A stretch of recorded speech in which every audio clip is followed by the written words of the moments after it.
Hi, guys. Let's go over your parameter and your null and alternative hypothesis, okay?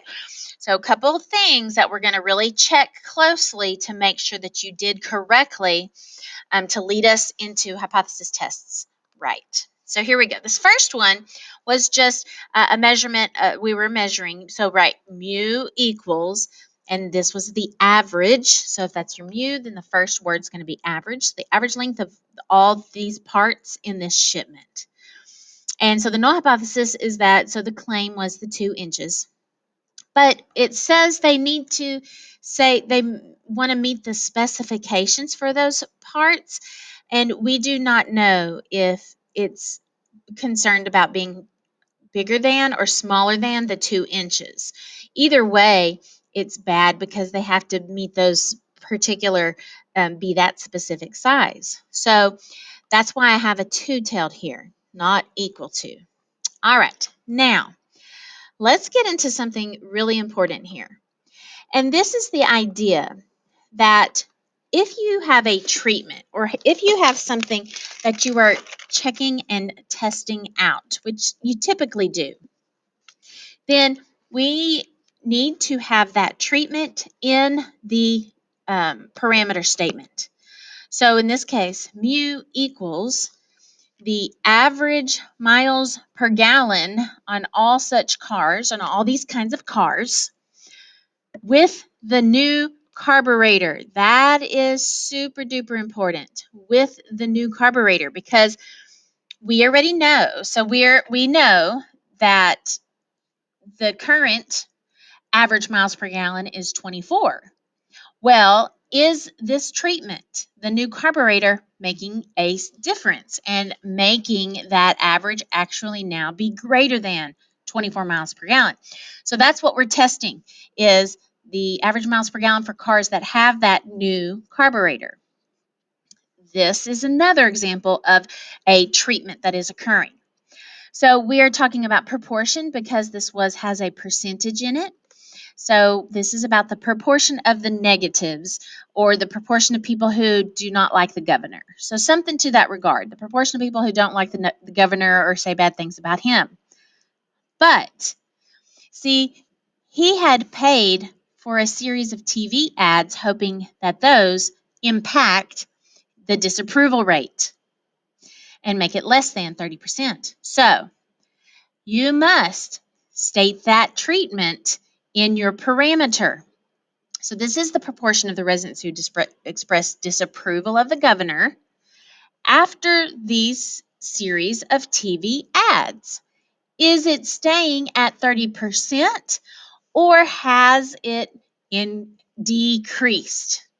Okay. Same thing here. We have a treatment of the motivational tapes.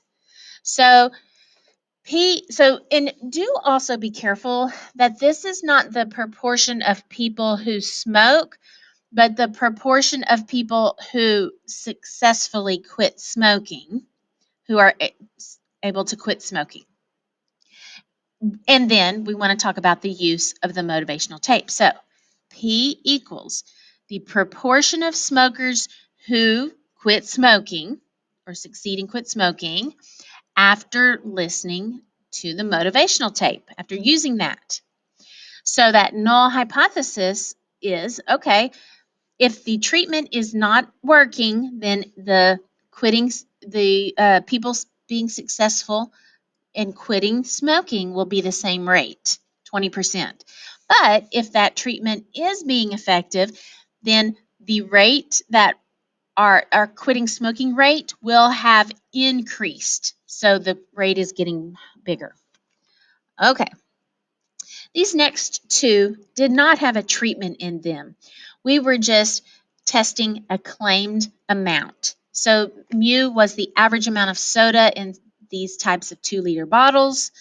The null hypothesis is that they were 67 ounces, but we thought we might not be getting enough soda in them, so we suspect it might be actually less than 67.6. But number 6, they claimed that there's 24 ounces, and it says, I suspect that may not be true. So that mu equals the average amount of kisses in a bag of Hershey's Kisses. And notice the null is mu equals 24, but here is this one. I didn't say that I suspect it's less than or more than. I just say not equal to because I did not indicate a direction higher or lower. All right. These next two have a treatment that you must put in your explanation, in your parameter. So number 7 is about the average weight of babies, or the average birth weight of babies from mothers who used the vitamin pills. Okay, so currently the average birth weight is 8.6 pounds, but they think that these vitamin pills will increase. So we test the mothers who have used vitamin pills and see if it is now the average is significantly greater than 8.6. And this last one is a little deceiving because it's 18 per 1,000. That's a proportion. So this is actually a proportion problem, not an average. Now, so P equals the proportion of compact discs.